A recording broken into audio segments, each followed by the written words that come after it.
In the last class, we have discussed scalar and vector potentials. In this lecture, we discuss gauge transformation, Coulomb gauge and Lorentz gauge. We have already discussed that in electrodynamics, the vector potential A is defined by the equation B is equal to del cross A. B is the magnetic field induction and A is the vector potential.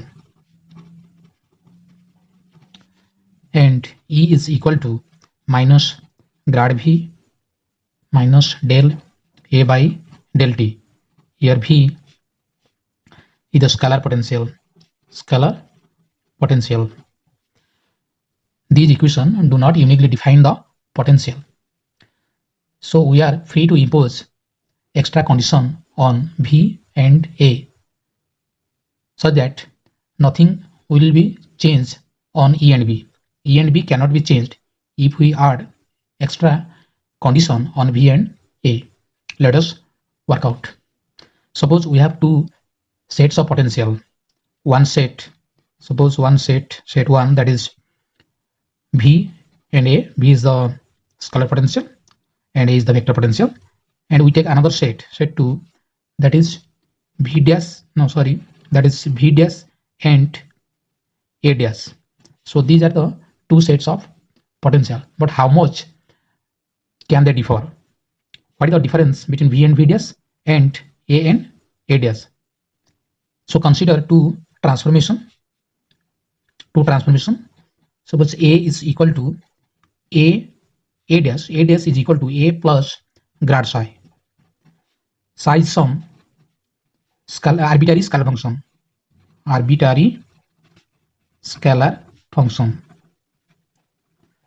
Psi is arbitrary scalar function. So A dash changes to A plus grad psi, so that E and B do not change. Similarly, V dash equal to V minus del psi by del T.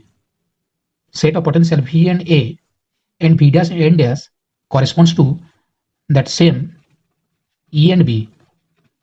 For this set V and A, electric field is E and B, and when V and A changes to V dash and A dash, E and B do not change. So let us see. Now B dash is equal to del cross A dash. So del cross A dash is A plus del psi. So this is equal to del cross A plus del cross del psi. So this is equal to del cross A, because curl of gradient of some scalar function is 0. So second term is 0. Del cross A is B. So B is left unchanged by such transformation. This is unchanged. Clear? So when A dash changes to A plus del psi, B dash is equal to B. That means B is left unchanged by the transformation.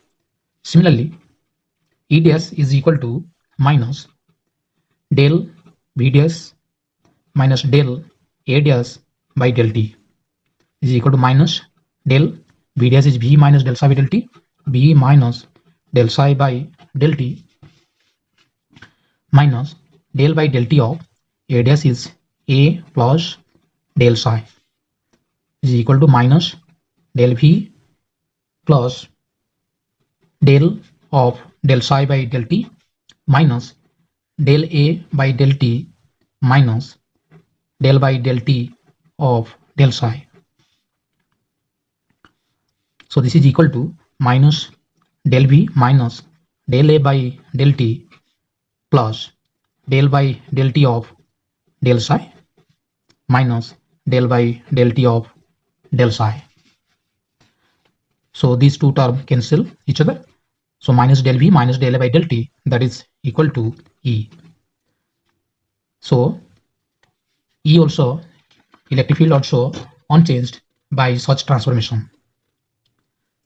So these are two transformations in vector potential and scalar potential. A dash equal to A plus del psi V dash equal to V minus del psi by del T.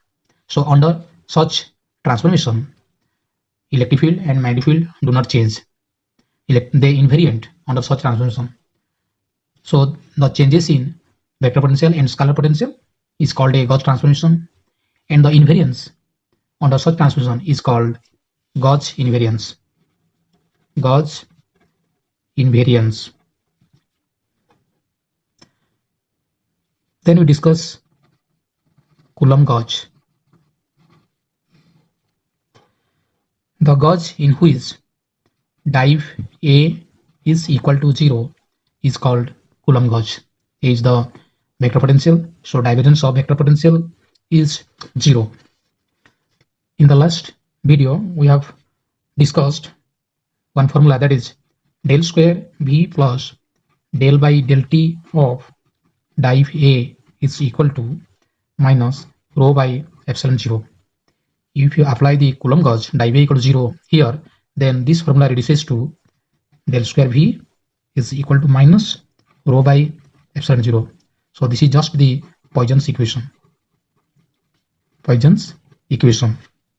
Setting V equal to 0 at infinity, so it can be solved as, that is V of R is equal to 1 by 4 pi epsilon 0 volume integral of rho of R dash by mod of R minus R dash into d tau. So this is just in electrostatics.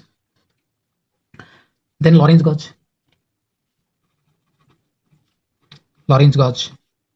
Similarly, the gauge in which div A plus mu 0 epsilon 0 del V by del T is equal to 0 is called Lorentz gauge, and this condition is called Lorentz condition. Lorentz condition.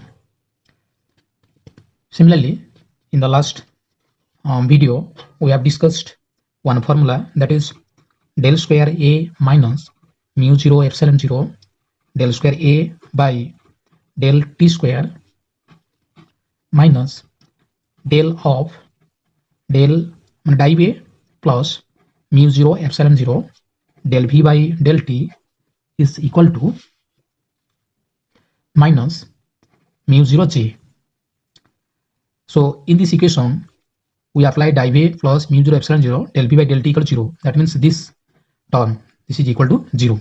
Then this reduces to del square A minus mu 0 epsilon 0 del square A by del T square is equal to minus mu 0 J. So when we apply Coulomb gauge, we found this formula, and when we apply Lorentz condition, we found this formula. So the special virtue of the Lorentz gauge is that it treats V and A equally. Now, what are the advantages? Advantage of Coulomb gauge. Coulomb gauge is that V is simple to calculate. V is simple to calculate using Coulomb gauge. What is the disadvantage? Disadvantage. Vector potential A is difficult to calculate. A is difficult to calculate. So this is the advantage and disadvantage of Coulomb gauge. So this is about gauge transformation, Coulomb gauge and Lorentz gauge. Thank you for watching.